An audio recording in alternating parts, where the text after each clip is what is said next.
the wheat. I like it kind of like soft, but maybe I'm spoiled by Taco Bell. Taco Bell's not real Mexican food. No, Don't at me. I know at the follies of my ways. I mean, it's true though. It's not real Mexican. Yeah, but it's so good. It is good. Yeah, it's so bad for you. It's so good. No, well, in comparison. Yeah, facts. Taco Bell saved my life more than anyone or anything else, okay? But right now, we got this next match between Seagull Joe and Joe J for the other side of winter semis. Yeah, Joe J making a pretty strong run tonight. Using his Ike, and his Ike is honestly hilarious to me because he's the type of guy who will up beat 5 times in a row center stage. And it works. And it works because no one expects him to do it after the 3rd time. Oh like, my he does God. that. Who would expect it after the first time anyway? Yeah, not me. Oh, and I know Seal Joe almost didn't expect that up smash. No. Almost finding it smart. That up smash would not have killed, but definitely would have been like a message right there. It's like, hey, get off. Yeah, you have to respect that big old sword. That's something a lot of Ikes forget, you know. Like, they aren't going up there chasing a lot of times with up air. They opt to combo into it, which is a good thing to do. Yeah, but you can still just throw it out there. Exactly. It's humongous, and it's pretty quick. Yeah. And, well, he has pretty good airspeed, but that sword is massive. Good recovery by JoJo right there. Yeah, just going opting high to get on that platform. Ooh, just missing the platform entirely, but just drifting away. So graceful. I don't think graceful is the word I'm looking for here. Oh, that laser almost gifting him. And there it is. Yes, that's why I'm about to do it again. It would have worked. That's the thing. Oh, my goodness. And just getting the stock off with that max rage up air. Yeah, that hurts. It really does.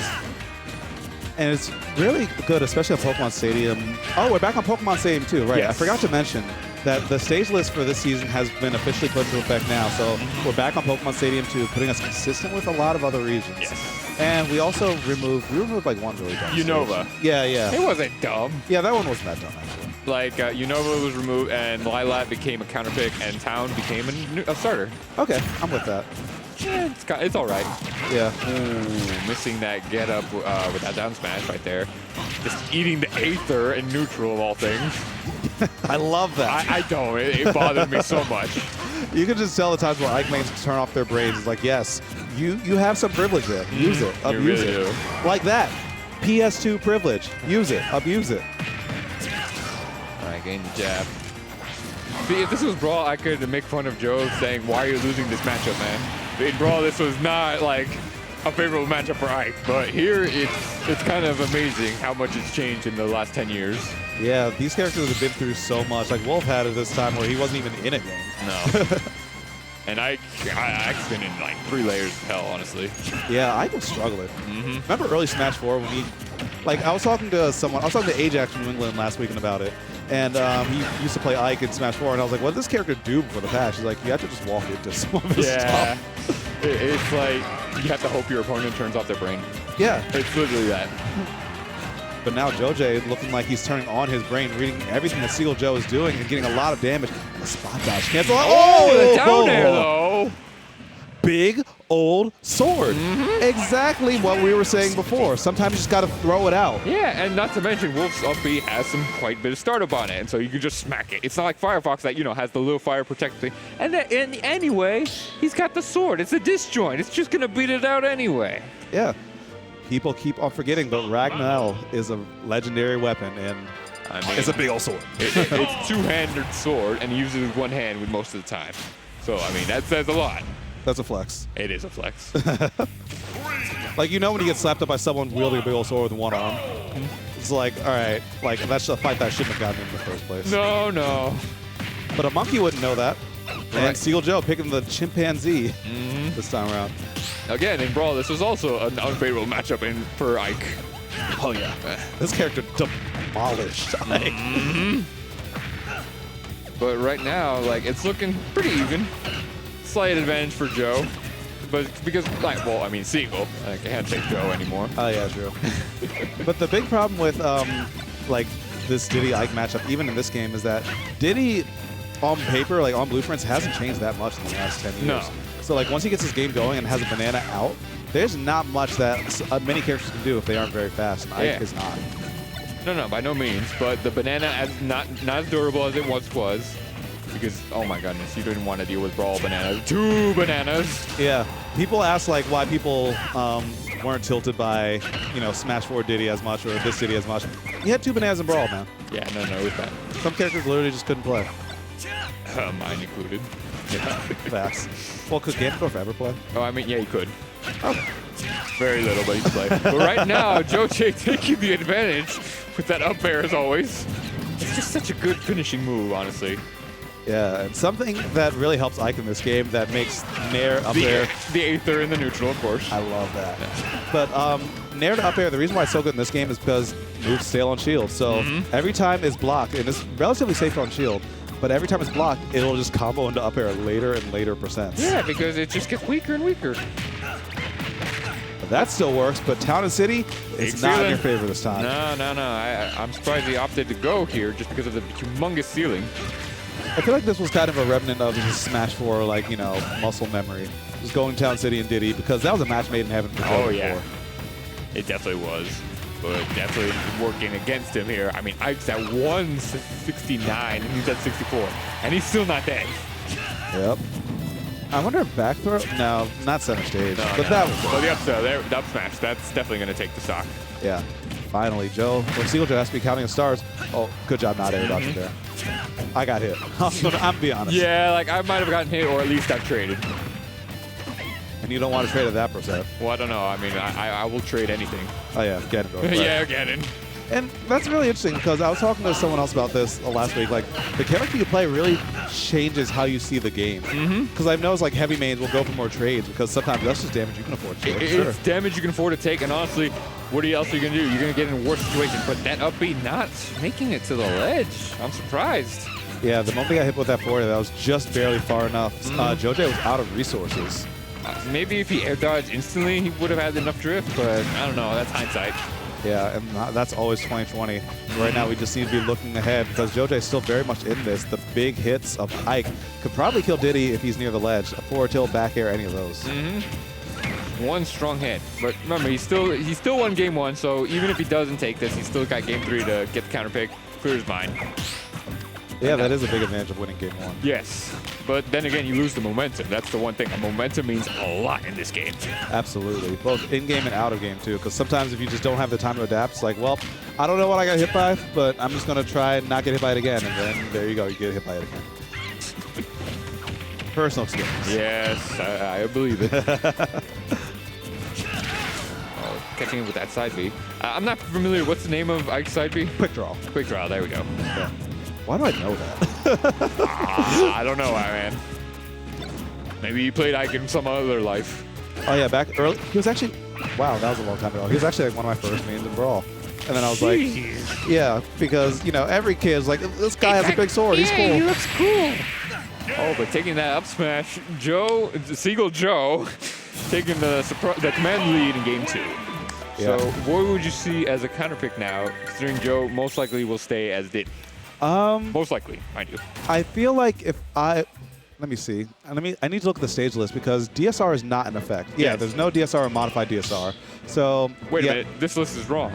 Is it the old one? It's the old one, because it's PS1 and then there's Unova. You're right. It's gone. Yeah. I don't think there's DSR in this current rule set. But Yeah, there is no DSR. okay. So I was about to say, I believe he picked Battlefield because I was just about to say, Seagull Jail pretty much has to ban PS2. Yeah, he doesn't want to go back there again. Yeah. So the only things that are on the table are triplats, and considering Joe, he probably banned Yoshi's Island? Yeah, Yoshi's Island. Yeah, he probably banned Yoshi's Island because he didn't want to deal with, you know, a triplat that he wasn't familiar with. The little slants on the ledge, you know, it's another factor. Not only that, but you also think that the platforms are a little bit higher than Battlefield. That is true. Yes. So, like, I mean, the blast zones, I believe, are smaller, so it's easier for him to kill, but maybe just didn't feel like about the blast zones. And what is this? A Diddy Ditto. Try saying that 5 times fast because we got it on Battlefield. I haven't seen something like this in years. Yeah. And this is something that tilts me when people with really similar names play the same character. So now we got Seagull Joe and Joe J playing Diddy Dittos. So we literally got Yellow Diddy and Purple Diddy. That's all I'm going to go with at this point. Yeah, Purple Diddy is being rep by Joe J, while Yellow Diddy is Seagull. Oh my goodness. Change your name, please. We don't need more Joes.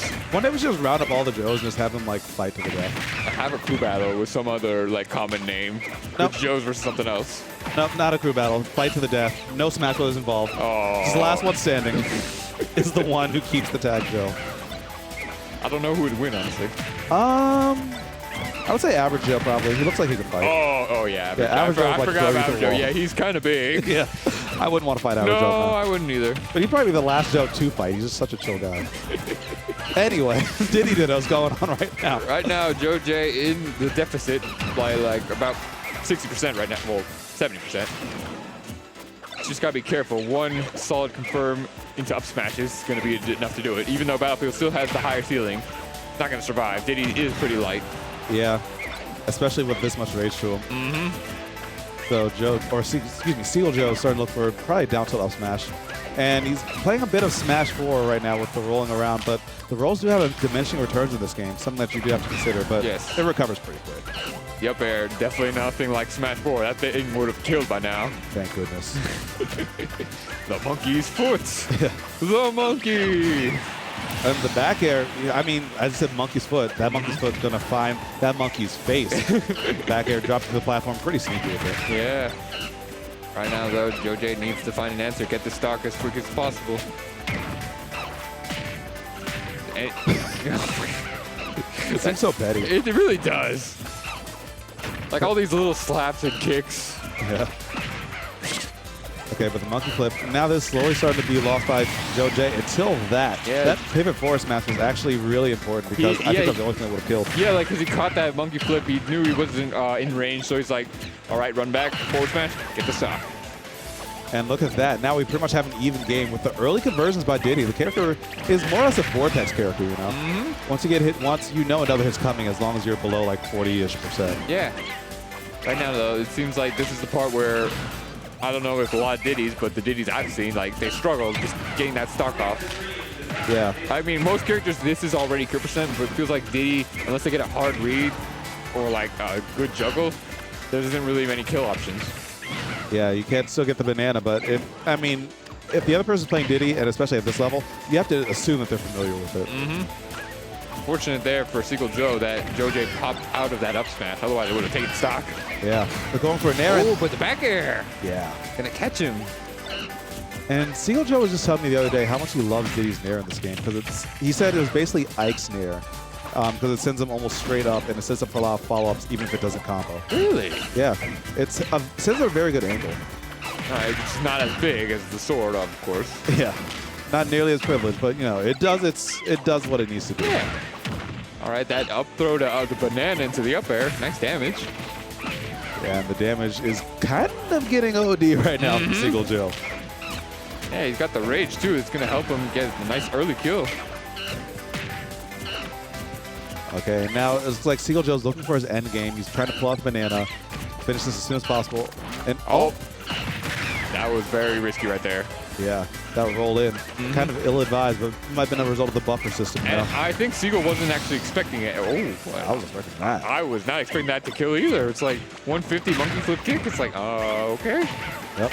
Remember what I was saying before? You get hit once, if you're below 40, you're going to be vortex until you're around 40 to 50. That's just what this character does. Does it pretty well, honestly. Oh, but missing that trip into the dash attack. And now Joe J still has some life in it. Oh, but that up smash, not enough to kill. Just right there at the border at the top blast zone.